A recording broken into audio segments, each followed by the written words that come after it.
নমস্কার, আপনারা দেখছেন দিশা টিভি চ্যানেল। প্রতিদিনের মতো আজকেও এক প্রতিবেদন নিয়ে আপনাদের সামনে হাজির হয়েছি। আজকের প্রতিবেদন, যদি পশ্চিমবঙ্গে তৃণমূল কংগ্রেস এবং কংগ্রেসের সঙ্গে জোট হয় তাহলে রায়গঞ্জ লোকসভা কেন্দ্রে 2024 সালের লোকসভা নির্বাচনে ফলাফল কি হতে পারে।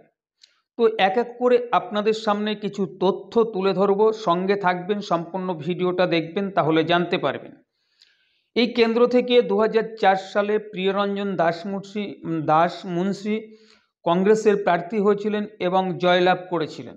তারপরে আমরা দেখেছি 2009 সালে দীপা দাস মুন্সি এই কেন্দ্র থেকে কংগ্রেসের প্রার্থী হয়েছিলেন এবং জয়লাভ করেছিলেন এই কেন্দ্র থেকে।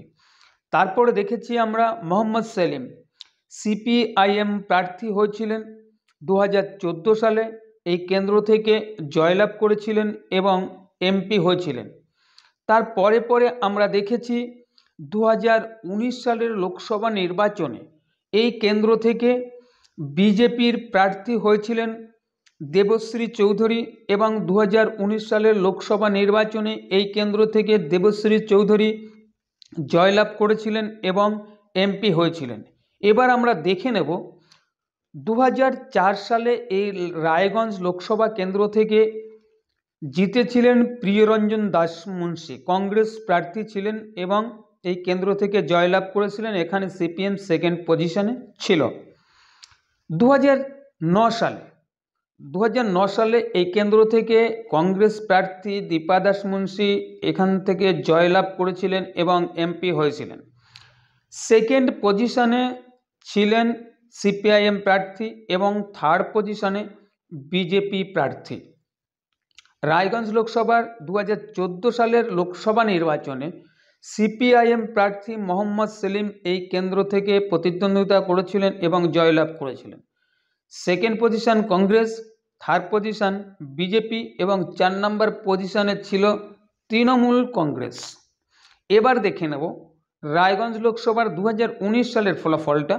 বিজেপি এই কেন্দ্র থেকে জয়লাভ করেছিল 2019-এর লোকসভা নির্বাচনে। সেকেন্ড পজিশনে তৃণমূল কংগ্রেস এবং থার্ড পজিশনে এখানে সিপিএম এবং 4 নম্বর পজিশনে কংগ্রেস ছিল। তাহলে আপনাদের সামনে যে তথ্যটা তুলে ধরেছি আপনারা দেখেছেন। এখন বলার বিষয় এটা যে 2024 সালের লোকসভা নির্বাচনে এই রায়গঞ্জ লোকসভা কেন্দ্র থেকে কোন দল সম্ভাব্য জয়ী হতে পারে, সেটাই এখন জানার বিষয়, সেটা এখন বোঝার বিষয়। তার আগে আপনারা দেখেছেন আমরা লিখেছি যে যদি তৃণমূল কংগ্রেসের সঙ্গে কংগ্রেসের আসন সমঝোতা হয় বা জোট হয় তাহলে এই কেন্দ্রের ফলাফল কি হতে পারে। দেখুন, এই কেন্দ্রে আমি দুটো চারটে লোকসভার রেজাল্ট আমি তুলে ধরেছি। সেখানে দেখেছেন 2004-এ 2009-এ এখান থেকে কংগ্রেস প্রার্থী জয়লাভ করেছে এবং 2014-তে এই কেন্দ্র থেকে সিপিএম প্রার্থী মোহাম্মদ সেলিম জয়লাভ করেছিলেন এবং 2019-এ এসে এখান থেকে বিজেপি প্রার্থী দেবশ্রী চৌধুরী জয়লাভ করেছিলেন। কিন্তু এখানে বলার বিষয় যে 2019 সালে এসে দেখা গেল যে বিজেপির ভোটের শতাংশটা বেড়েছে এবং তৃণমূল কংগ্রেসেরও সঙ্গে সঙ্গে ভোটের শতাংশটা বেড়েছে, কমেছে সিপিএম এবং কংগ্রেসের। যদি এখানে আসন সমঝোতা হয়ে যায় তাহলে কংগ্রেস চাইবে যে এই কেন্দ্রে কংগ্রেস প্রার্থী দিতে, কেননা এই কেন্দ্রটা কংগ্রেসের একটা শক্ত ঘাঁটি বলতে পারেন। দীর্ঘদিন এই কেন্দ্র থেকে কংগ্রেস প্রার্থী জয়লাভ করে এসেছে, সেহেতু চাইবে 2024 সালেও এই কেন্দ্র থেকে প্রার্থী দিতে যদি জোট হয় বা আসন সমঝোতা হয়। তো ফলাফলটা কি হতে পারে সেটা এখন বলার বিষয়। তারপরে বড় একটা কথা যেটা আপনারা জানেন যে সমস্ত দুর্নীতির অভিযোগ উঠেছে তৃণমূল কংগ্রেসের বিরুদ্ধে। তৃণমূল কংগ্রেসের অনেক নেতা এবং মন্ত্রী জেলে আছেন, অভিযোগ শিক্ষা দুর্নীতি, রেশন দুর্নীতির অভিযোগে জেলে আছেন, ইডি সিবিআই তদন্ত করছে, এর প্রভাব এই কেন্দ্রে কতটা পড়তে পারে।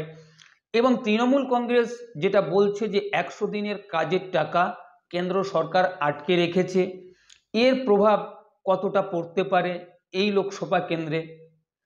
এই সমস্ত সব ইস্যু এবং আগামী দিনে এই ইস্যুর প্রভাব কতটা পড়তে পারে এই রায়গঞ্জ লোকসভা কেন্দ্রে, আজকের ফলাফলটা আমরা জানাবো না। আজকের ফলাফলটা আগামী দিনে জানানো হবে আরেকটা ভিডিওতে। আজকের ওপিনিয়ন, আজকের মতামতটা আপনাদের কাছ থেকে আমরা জেনে নেব। আপনারা বলবেন, আপনাদের মতামত জানাবেন যে এই কেন্দ্রে আগামী দিনে 2024-এর লোকসভা নির্বাচনে সম্ভাব্য জয়ী হতে পারে কোন দল, কমেন্ট করে অবশ্যই জানাবেন। আমরা এখনো এই কেন্দ্রের পোল করিনি বা আপনাদের সামনে তুলে ধরিনি। আজকে আপনাদের কাছেই প্রশ্নটা রাখছি, আপনারা বলবেন, কমেন্টের মাধ্যমে জানাবেন। আমাদের চ্যানেলের যে সমস্ত সাবস্ক্রাইবার, যে সমস্ত অডিয়েন্স, আমাদের দর্শক আছেন, তাদের কাছে আজকে আমাদের ওপিনিয়নটা জানতে চাইছি আমরা। ধন্যবাদ সম্পূর্ণ ভিডিওটা দেখার জন্য। আমাদের যে সমস্ত সাবস্ক্রাইবার অডিয়েন্স আছেন, আমাদের পাশে থেকেছেন, যার জন্য অসংখ্য ধন্যবাদ আপনাদের। নমস্কার।